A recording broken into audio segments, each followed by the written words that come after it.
Welcome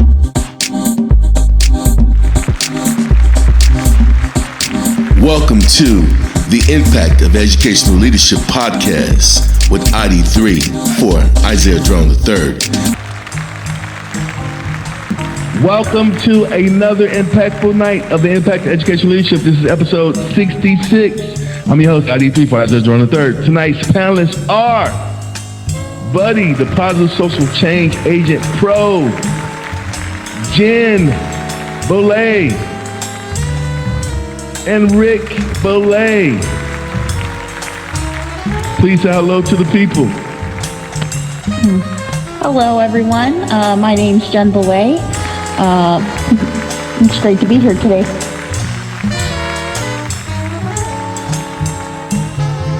I guess I'll go next. I'm Rick Beaule. Welcome. Glad to have you all.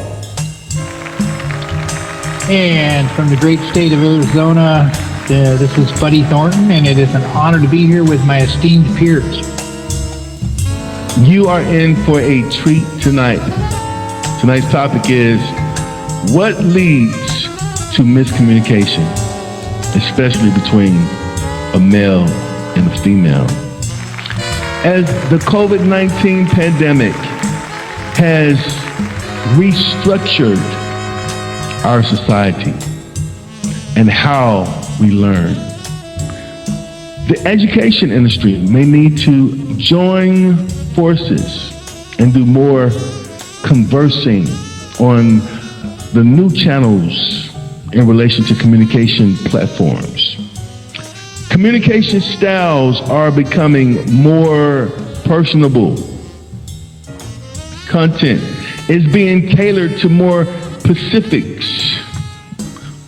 related to topics that are current with the events we face today. Because of COVID-19, education must develop a new way of communicating to attract diverse learners.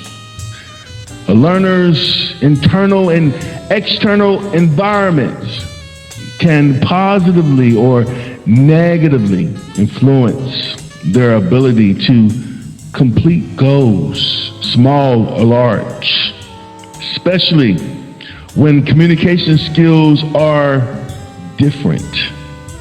Communicating appropriately and effectively with others is necessary through various channels in order to build up and maintain healthy relationships. Healthy relationships through effective communication skills are necessary to help rebuild our society. Tonight, we will take our time and explain to the listening audience what communication means to us. First panelist is Buddy, the Positive Social Change Agent Pro. You know, I've invited Mr. Thornton here on several occasions because what he is doing with his programs, with his curriculums, with his seminars, with his workshops is aligned to our topics. And the way he converses, the way he explains, the way he breaks down these topics, for me, is therapeutic. With that being said, Buddy, the Positive Social Change Agent Pro, please say hello to the people and tell them a little bit about yourself and what you're doing. Well, thank you, Isaiah. I am a doctoral learner completing my dissertation at Grand Canyon University. I have a master's in human services counseling and a bachelor's in life choice education. And I've spent the majority of my adult life trying to understand and decipher how people just get through the day to day.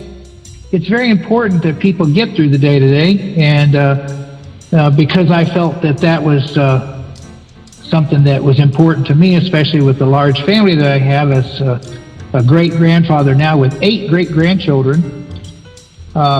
It's very important that we understand how to communicate with people and just to understand people in general. So that's the focus of everything that I do, regardless of whether it's mediation, coaching, parent teaching, it doesn't matter. That's what I do. That's what I specialize in. You know, today people are looking for a checklist, something to check the box so that they know that, you know, they covered all the areas. Sometimes it's beneficial, sometimes it's not. We need seasoned cadre, seasoned people that know not only the laws, but know people and know how to navigate around barriers. My question to you, buddy, is how do you identify barriers to communication and to communication opportunities? Again, the question is a trendsetter, especially in a situation where we've had to pivot from face-to-face to digital presences more and more because of the COVID-19 situation. But when you look at the question, how do you identify barriers to communication and communication opportunities? What you have to do is you have to start with a framework.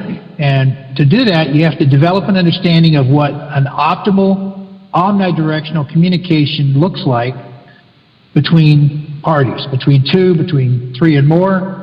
And then you have to be able to identify the missing components. So it starts with the framework and then it works outward from there. The most important aspect is that we have to understand that omnidirectional means that it doesn't matter where the communication starts or stops. It is constant. It is evolving. So there's some components that are important to stay abreast of what is being said in the communication situation. We're humans. We think and we process. We categorize, we label. But to do that, we have to understand that the most critical component is active listening. We have a bad habit. We tend to listen so that we can think of what we're going to say next. And we tend to jump the gun. We tend to try to go to what we're going to say next before the other party even finishes saying what they're saying. We can't do that. What we have to do is we have to develop a individualized habit of being purposeful and relational. And we should hold ourselves from speaking until after we have heard everything the other party has said, and then reflect upon it long enough to develop an accurate, meaningful response. And at the same time, because we habituate to trying to come up with an answer before we finish listening to what they're saying, we miss very important clues. We miss the nonverbals, and we also fail to send our own nonverbals. They may be speaking, but they may change what they're thinking and what they're saying based on what they see in us. So I think it's important that we understand that the most critical factor is the active listening part of the component. We have to remove all the distractions. We have to listen to what the speaker says. We have to listen to what signs, their hand movements, their facial expressions. And we have to be able to reframe that in our mind. We have to remember what they said from the beginning to the end, and we have to be able to feed that back that we actually understand it. And those are all components of active listening. It's very critical that any of those things can create barriers. There are physical barriers, distance, noise, distractions, impairments, poor timing, even someone's ability to speak the language, or maybe they're even speaking a different language. Those are all physical barriers. In the COVID-19 situation, we have digital barriers where, we don't know if we can believe what we're seeing on the screen or what we're hearing coming through the screen, so there's a credibility issue. We found that in the teacher-student context, especially in disadvantaged populations, that there's an accessibility barrier, semantics. Different cultures and different populations speak different words for the same meaning. So between semantics and contextual barriers, we have what we call an attenuated barrier that turns into what Americans like to call an attention span. We all have a very microscopic attention span right now because of the digital world. We've evolved into the 15-second soundbite.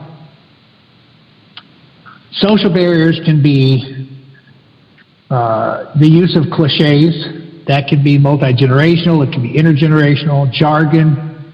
Does one generation really know what the other people are saying?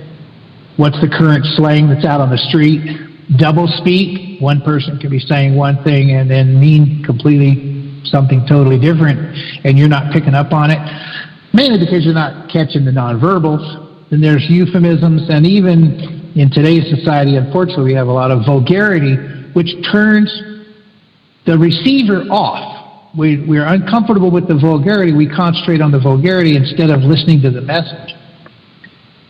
And then, of course, the final real barrier to communication is psychological. We have psychosocial distance. A lot of that comes from implicit and explicit and subconscious bias, maladaptive behavior. We have microaggressions between different people in the same cultures and between different races and different cultures within the same social environment.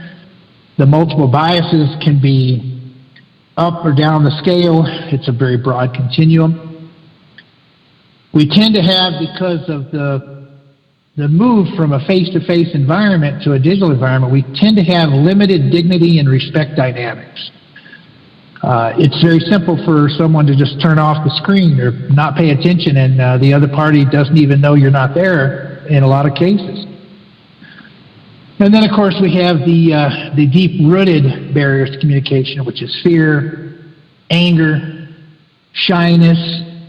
These are things that have been around for literally hundreds of years, and yet they are still there. They take a back seat to some of the more modern versions of barriers to communication. But we need to focus on all these barriers are present in one way, shape, or form. It's not one, it's not two. It's a compendium of all of these can be present within one group dynamic, and especially teachers and administrators in schools have to be aware that they can run into any of these barriers at any time. And I think I'm going to break it off at that point because I believe that Rick and Jen both have a lot of insight into what happens with these barriers in the school environment, and hopefully I've set the table really well for them. I believe you have, sir. And again, I love the way you flow. You know, a lot of people may be wondering, and I've had people ask, you know, you keep inviting Buddy, the Positive Social Change Agent Pro, to these podcasts. You know, why are you doing it? And I just tell them one word: it's relationship. It's relationship, and it's the way I absorb what you say. It's impactful for me, you know. And the way I interpret what you say may not be, you know, 100% correct, but it's my interpretation. And my interpretation of what you said about ultimate omnidirectional frameworks is that, you know, we have to make sure that it's not a procedure, but an opportunity to demonstrate that this conversation, that this relationship is relevant, right? And to get there, and to get to that place of relevancy, to get to that place of relationship, it is tedious because, you know, we do think differently. You know, you're a little bit older than me, and so you're going to have a different lens, a different perspective on life, on your outlook, right? So I have to be, in order to receive the most that I can squeeze out of that orange, right, or that fruit, I have to be task-oriented, right? And I have to listen to your words, not only engraving them in my mind and carving them in my mind, but I also have to listen with my heart, because if I don't listen with my heart, I won't notice. I will not notice your identity, and I won't know who you are, and so I won't know your voice. And so the reason why, you know, I continue to bring you back on this podcast is because I know your voice. And with that, and knowing someone's voice, that develops a healthy relationship. That builds a healthy relationship. That sets the table, right? So that we can sit down and enjoy a meal, whether it be conversation, whether it be food, you name it. But we can enjoy that communication, right? And so, I love what you said. Another thing that I got from what you said about those identifying barriers is knowing who you are and being comfortable in your own skin. Because, I tell my students all the time to say this, say imagination, and they look at me clueless, like, where are you going with this? And I say it, and they say imagination, and I say, what it really is really a nation of images. And the question is, when people see your image, what nation does it represent? Because that's your brand. And that's why we had to bring you back on, buddy, because your brand is the Positive Social Change Agent Pro. And we want to thank you for what you bring to this podcast and to this discussion. And with that being said, let's go to our next panelist, and that is Mr. Rick Beaule, the Honorable Mr. Rick Beaule. Mr. Rick Beaule, please say hello to the people and tell them a little bit about yourself, sir, and what you're doing currently. So hello, my name is Rick Beaule. I am a 19th year educator now. Originally got a degree in music education. I also have a master's degree in educational leadership and administration. And I also serve as president of Clean Educators Association and of Texas State Teachers Association Region 10. So I am involved in advocating for, 3,500 to 3,600 educators in the Central Texas area. I teach music, and I appear on podcasts with the great and amazing Isaiah Drone and Buddy, the Positive Social Change Pro. Oh my goodness, you are hilarious. You are so humble because you do so much. You have helped so many people. You have helped so many people with approaches to life, approaches to education, getting bills passed, getting laws made in different counties. I mean, bringing legacy to places that were dry, and so you do so much. And this is why I had to ask you, because I know that you are abreast with the virtual environment, and you're seasoned in technology. You're very technologically savvy. And so I had to ask you this question. How do you understand appropriate digital communication channels which either limit or motivate the communication flow? Well, again, first of all, thank you for having me back on. I appreciate that. And Buddy did an excellent job, and I love how he sets up the foundation and the table for discussions. I love that. I think he's excellent at it, and he's amazing. I also love answering questions by beginning with what seems like a non sequitur. So with that said, I love a good book.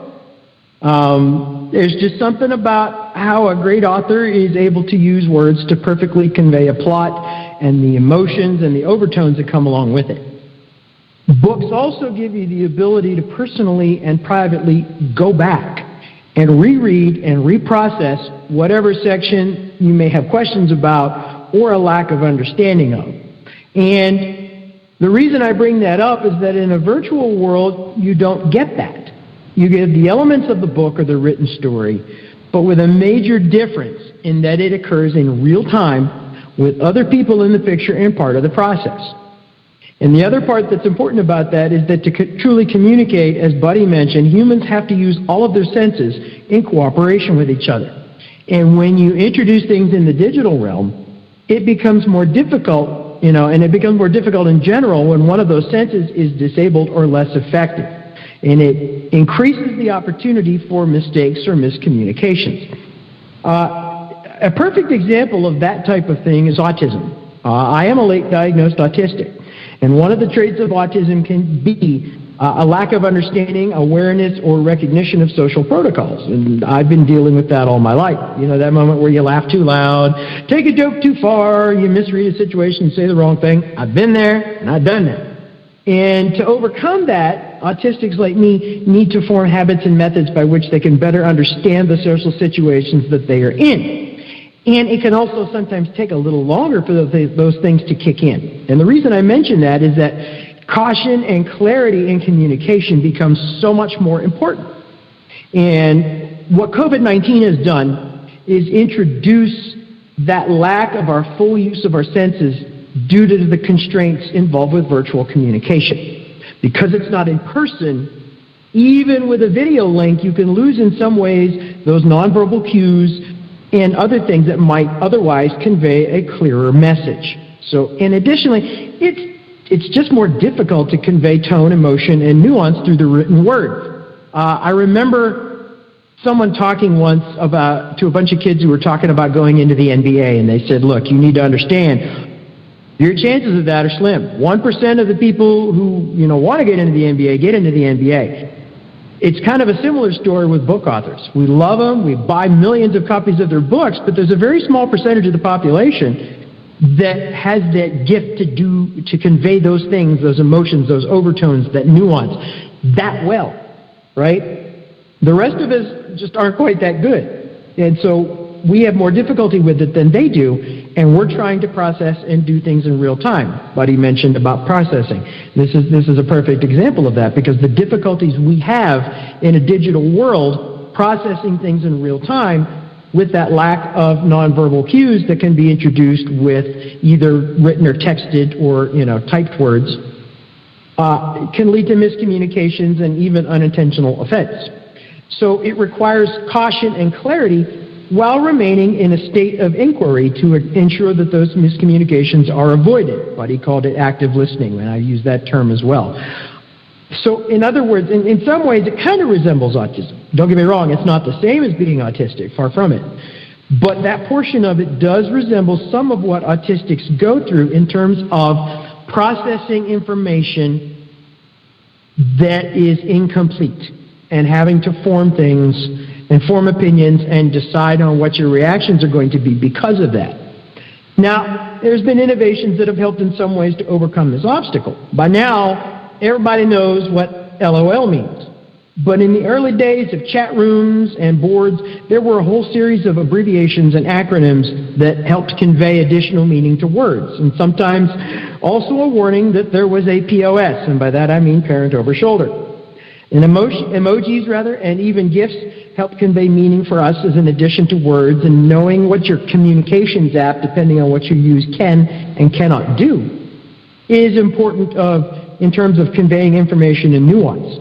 But while they do make it easier, they don't completely overcome the obstacle, which means that caution and clarity in communication still applies, that active listening part. In education, I think it provides us with really a golden opportunity, because those of us who are a little older and we're in the pre-internet generation, we're pretty much limited to the same forms of mostly direct communication and letters. Didn't have the real-time digital communication over distances around the world like we do now. And for a number of years, educators struggled to deal with the differences, the emerging differences and the increasing differences that people had in terms of how they communicated digitally versus how they communicated in person. And so this provides a golden opportunity for us to not only learn how our children are speaking and communicating, but also to be able to teach to them, imbue in them those values of clarity and caution and understanding in communication. We have that golden opportunity to teach those things and apply those communications techniques to digital communication, which can only help and benefit our students and our children and our descendants as we go forward. So caution and clarity in communication in using all of our senses and understanding, and we can really, it makes a difference. Wow. That was amazing. That was amazing. And I'm going to tell you why that was amazing, because as you were speaking, you didn't just go into the typical conversation like, about Bitmojis or Zooms or video games or coding. You went on a more social interactive level, because I know you can talk about Bitmojis. I know you can talk about dualies. I know you can talk about those virtual platforms. But to me, you talked about, I would guess you would say, like the interplay, right? I guess you would say, like if we were doing a jazz piece, a musical composition, like a lead sheet or a fake sheet or whatever, and you give it to the band, if it's a trio, quartet, whatever, and they got the chart, right? And so, they're with sight reading. This is the first time we've seen this. And the fun part about it is the real time, because it's like, we're gonna look at this for the first time. We're not gonna practice, right? Unless you Chick Corea or something, but we're not gonna practice. We're gonna go in here and we're gonna play it for the first time through. We're gonna run it down the first time through and see what happens. And so what you said is, to me, like improv, because we need to see what happens. We need to let these kids just run loose with all of this technology and just see what we come up with, what innovation styles, what strategies, what will be developed. I think sometimes we're scared to see what's going to be developed new, because maybe it's going to blow our minds. Maybe we won't be able to wrap our minds around it or put our hands around it, because it may be so unknown that we cannot. Oh God, see the way, this is what I'm talking about. Let me shut up, because we gotta bring, and so, Rick, you do this to me every time. And I thank you for, what you bring to this podcast, what you have brought to this discussion. With that being said, let's bring in Jen Beaule. Ms. Beaule, please say hello to the people and tell the people a little bit about yourself and what you're doing currently. Good evening. My name is Jen Beaule. I'm a school counselor in Colleen Independent School District, and also currently working on my LPC licensure to be a licensed professional counselor. So that's what I'm doing right now. Awesome. You're so humble. I know you are doing much more than that, but we're going to leave that alone for another conversation. With that being said, your husband is he's awesome, but I know he gets it from you, right? So behind every great man is a great woman. And so, with that being said, let me ask you this question. Did I say that wrong? I didn't say that wrong, did I? No, I don't think so. Okay. She's a very tolerant woman. I don't want to get you in trouble, sir. I don't want to get you in trouble. With that being said, why do we need to understand? I think this is the perfect question for you. Why do we need to understand those nonverbal cues and the impacts that they have on someone's message? That's my question. Well, understanding nonverbal cues is another clue in what I call the charade of communication. I say charade because sometimes communication is clear and straightforward, and often it's not due to a variety of factors. Sometimes people are unaware of their own feelings, or they may be knowingly or unknowingly afraid to share them. And their body language may belie their verbal message. So knowing what to look for can be the difference between just listening or fully understanding what the person is feeling and trying to express. Regarding nonverbal cues, there are common cues and some that are specific to each person. And those can also vary from culture to culture. For the sake of this discussion, let's assume we're dealing with Americans of the same general background. So typically, making eye contact is considered a sign of respect and attention.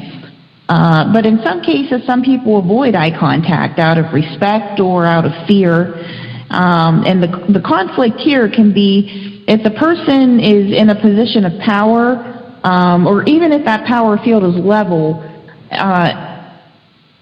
they could assume the other person's being disrespectful. And that may cause the other person to feel upset or defensive for not listening or being respectful when in fact that person was trying to be respectful. Or if that person might be afraid, they now have increased the fear factor. And that can put people into a fight or flight mode in which communication breaks down or the person shuts down, also effectively ending communication. Signs of fight or flight can be seen in different ways in different people. For example, when my husband gets upset, his fingers twitch. And I would consider that a controlled reaction. But an uncontrolled physical reaction he also displays is when his face gets red. While he doesn't have any control over that, it's a clear sign that something has upset him. And that's something that my grandfather also did. He tapped his fingers when he was upset. So that was a sign to me, to pay attention, because even though he would outwardly be very calm, something was obviously on his mind. And other people, they might pull their heads back or cross their arms, which is a protective stance designed to self-soothe and protect a person. So recognizing these signs allows a person to slow down and redirect the conversation before there is a breakdown in communication. I think being able to recognize what a person is showing you versus what they're telling you is important. How many times have we talked to somebody having a bad day that doesn't want to bother you and tells you they're fine, but they look down, they look sad or depressed, and clearly that person's not fine, they're not okay. So being able to understand those nonverbal cues is as important to communicating with someone as the verbal statements are, and in many cases even more important. People will call it a lot of things, a sixth sense, gut feeling, reading between the lines, but at the end of the day, it's really an inherent part of our ability to communicate with and understand others.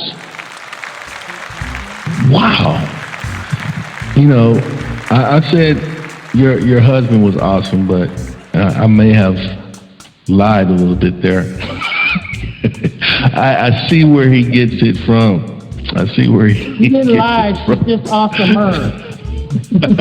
Oh, you gave me a new word. Okay, gotcha. I got to put that in my literary terms and literary theory book. I really want to pull for some reason, I want to pull from Buddy. Well, and the reason why I want to pull from him is because I want to see, what he thinks about those nonverbal cues and how they relate to the digital environment, the digital environment and these nonverbal cues, because we can do a Zoom and we can kind of see what's going on, but there's some things that's missing. I can't smell you, right? I cannot hear all the little noises that Rick said that you could be making, because you could be hiding behind this digital environment. And so, Buddy, before we go to this next question, what are your thoughts about what Jen Beaule just said? Because I think you got something there. I appreciate the prompt, and Jen, you are dead on. Everything is so culturally interrelated. What works for one culture absolutely does not work for another. We have a lot of different cues, and there are so many different factors that are specific to non-American thinking. And in a global environment, especially in large metropolitan areas like Dallas, you're going to have a large number of people who are not from that area. But extend the difficulty of intercultural communication into the digital platform. And now, the most critical things that are happening is the straight up misunderstanding of exactly what should be coming across that you would catch in a face-to-face environment. The best example I give when I'm talking to parents and or caregivers when they're talking to their children is a child can look you in the eye or they can look you in the face and they can know when you're saying something that you're intending it to come across as sounding sincere, but on your face is either contempt or shame or derision or some other affect. And even children as young as 5 or 6 can pick up on those verbal or those visual tics because they have been around you since birth. They know what you look like when you're being sincere. They know what you look like when you're trying to hide something. And when you move this into the digital world, all that disappears. Even in Zoom, unless someone is really paying attention, you're not going to catch all those facial tics. You're not going to catch all those micro expressions. And so, very specifically, the digital world forces people to make decisions about the sincerity of communication without having all of the tools in their hands. I knew you had something, and it's only because I love you, you know. And so love is awareness, and I felt it. I was like, you know, Buddy has something to bring to this table that we can eat, right? Because this is about eating. This is like a potluck, right? And so we know communication is relationship, right? But relationship is partnership. Right? And so how do you transmit that communication flow to where you know it's partnership and it's not about, you know, me or you, but it's about us. It's about that unity, right? It's about that united. I think that's how the United States was built. You know, if we're looking at social contract theory, right? That was the dream, the United States. So with that being said, you know, I got to do this, and I guess I'm picking a little bit, but it's gonna be a good pick. It's gonna be a good pick. It's gonna be a good pick. It's gonna be a good pick. With that being said, Rick and Jen, I want to ask you both a question, and this is a question. It's a partnership, I guess, kind of question, and that is what leads to miscommunication between a male and a female? That's my question. So I think we'll say the first part of this together, and then I will let Jen go. Ready? Men are from Mars, women are from Venus. And actually, you know, I was going to say there are many long-standing stereotypes connected to men versus women, and the first one that comes to mind is men are from Mars, women are from Venus. And, you know, there are other ones, you know, maybe not as famous, but women are too emotional, men never ask for directions, men don't deal with emotions well, you know, et cetera, et cetera. And while there may be a measure of truth to these, some of it is based in biology.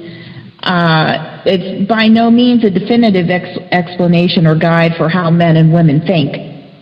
For one, each individual has their own unique situation regarding how they were raised, how they learn to communicate and interact with others, and their own biology that affects their perceptions and responses.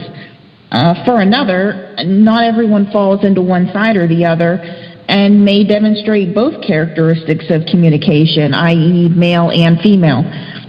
For example, my husband often tells me I play Mrs. Fix-It rather than just listening. That's a characteristic often attributed to men.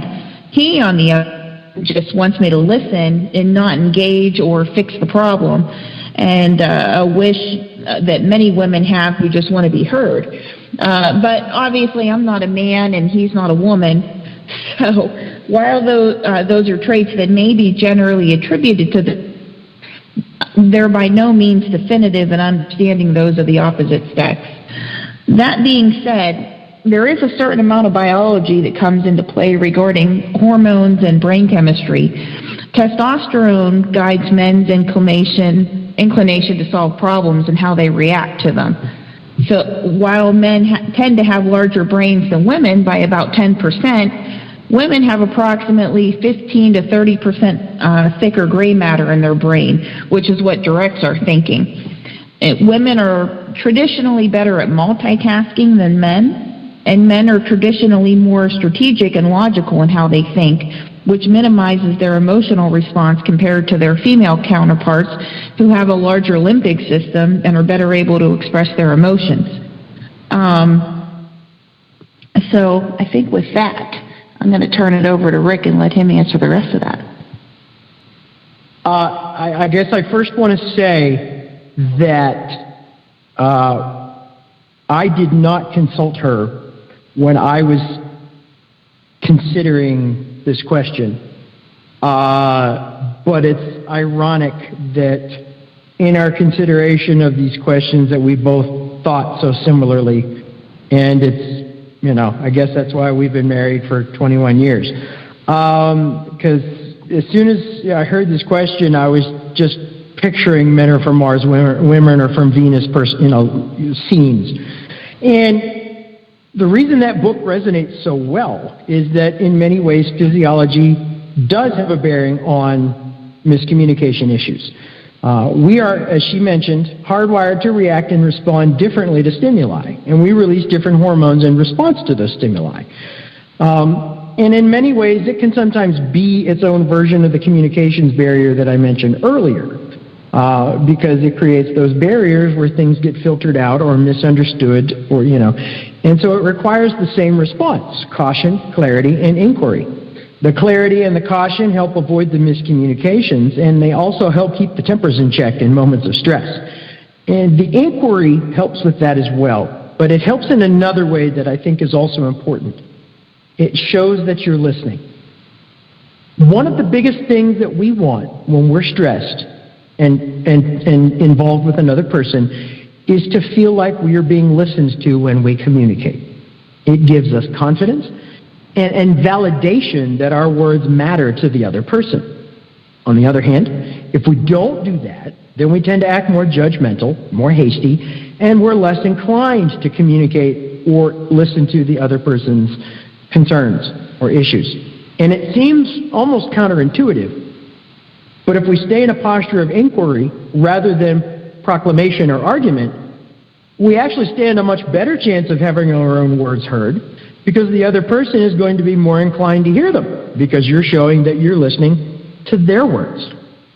So, but like we discussed, in a previous podcast with our reaction, our hormones need to stay settled so that the cerebral cortex, that part of the brain that deals with reason and self-awareness, can come into play and consider the other people's concerns or points that they're making.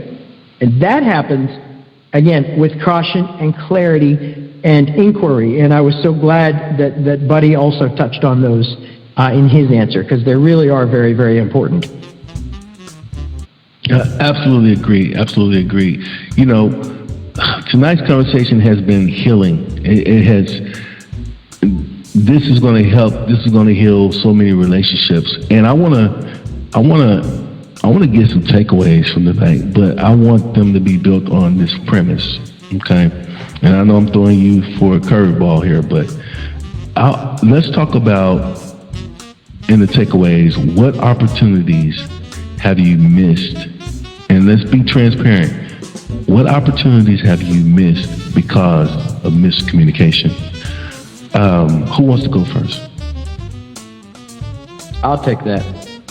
And I'll start by saying, that a couple of the things that you mentioned after earlier question really kind of resonated. When you spoke, first thing was when you spoke about the apps and the different ways, the different things that there are. And all of the apps and the Bitmojis and the Zooms and the Skypes and what they all are tools to achieve communication.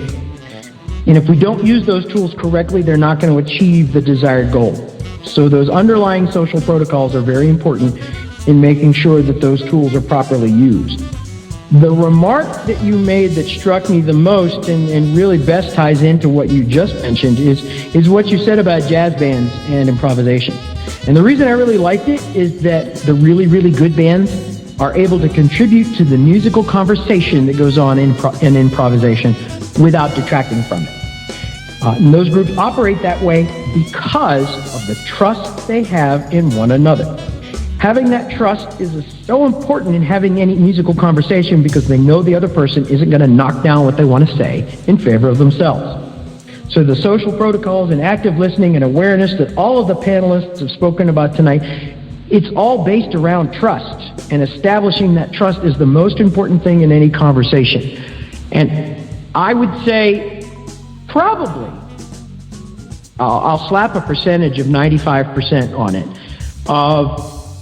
I would say most of the communications and issues that have happened are due to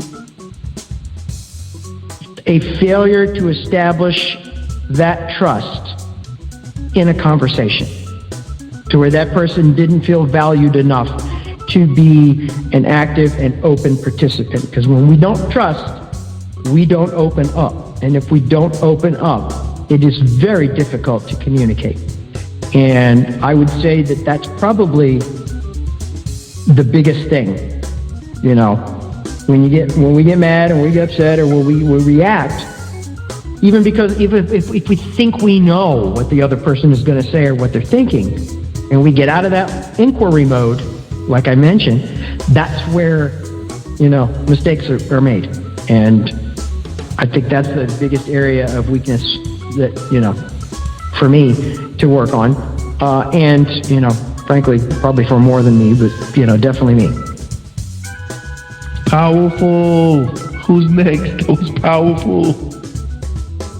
Well, I think I'll jump in at this point and let Jen wrap the bow on the Christmas tree here. One of the things that I work on very, very stringently is working on the concept of choice dynamics. One of the things that humans do very well is we characterize and label, but because we have a very attenuated skill set in that, we tend to make decisions rapidly, and we cut off the communication flow or the data flow or the information flow too early in the program. And when you're missing certain parts of the data, you're going to make a decision one way, and then you're going to circle back and realize you made a bad decision. This happens over and over and over again, especially in social cue dynamics with teenagers. You can't expect them to wait until they have all of the information, or the kids they wouldn't have a social life. They would all be kind of sitting in a corner going, well, does he like me? Does he not like me? Does she like me? Do I go there? Do I go here? So research shows that humans act on decisions with about 60% of the information that they need to make a fully qualified decision. And yet, most of the time, I would say well over 95% of the time, we tend to base those decisions off of nonverbal cues, and we tend to get them right, because it's part of our innate ability to read other people. And when we don't get it right, it frustrates us, and then we start doubting ourselves, and then we have to cycle ourselves back and relearn, and that's where familiarity comes in. So like in couple dynamics, I'm sure Rick and Jen could explain this very well, but in couple dynamics, you get to know each other well enough that when you see something that doesn't make sense, there's the cognitive dissonance just jumps up and goes, nope, that's not you. Something's amiss. I've been married to my wife for 47 years. When I even walk into the room and I see a certain look on her face, I already know to ask, what's the problem? So that's a critical factor in communication, and it can never be overstated. Humans make decisions on imperfect or missing information and get it right most of the time.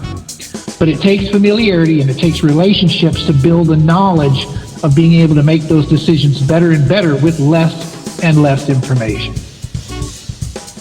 That was a very, very solid answer. And now we have Mrs. Jen Beaule.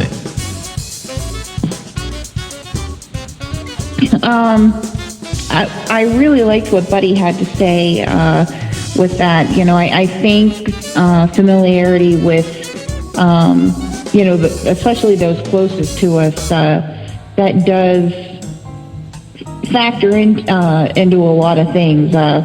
My husband actually did that, I think it was today or yesterday, and asked me something, and I was like, how did you know? And he pointed out, well, we've been married 21 years. So, I think that you do just, like kids, you get to know certain expressions or gestures or anything like that kind of is a clue. I think a lot of times we're not aware of our body language and how we react, but other people are used to it and pick up on it. So sometimes, I think a lot of times even, especially with husband and wife, they're more aware of you than you are of yourself. Because, if you're not constantly self-assessing, then they're seeing these things and, they're learning how to react to you. So that's familiar to them. So, there you go. Yeah, there you go. No, that was lovely. That was lovely. All the responses, again, was, I feel, healthy, healing. And this is what we're going to need. This is what we need already, but we're definitely going to need this as we are healing from this whole episode, this whole pandemic of 2020. We have been traumatized. The world has been traumatized. And so tonight's topic was what leads to miscommunication between a male and a female. I think we were just scratching the surface on this conversation. It was really good. It was really, really good. Well, thank you for your time. This was another impactful night of the Impact of Education Leadership. This is episode 66. Our panelists tonight, Buddy, the Positive Social Change Agent Pro, Jennifer Leigh Beaule, and Mr. Rick Beaule. Good night. Welcome to the Impact of Educational Leadership podcast with ID3.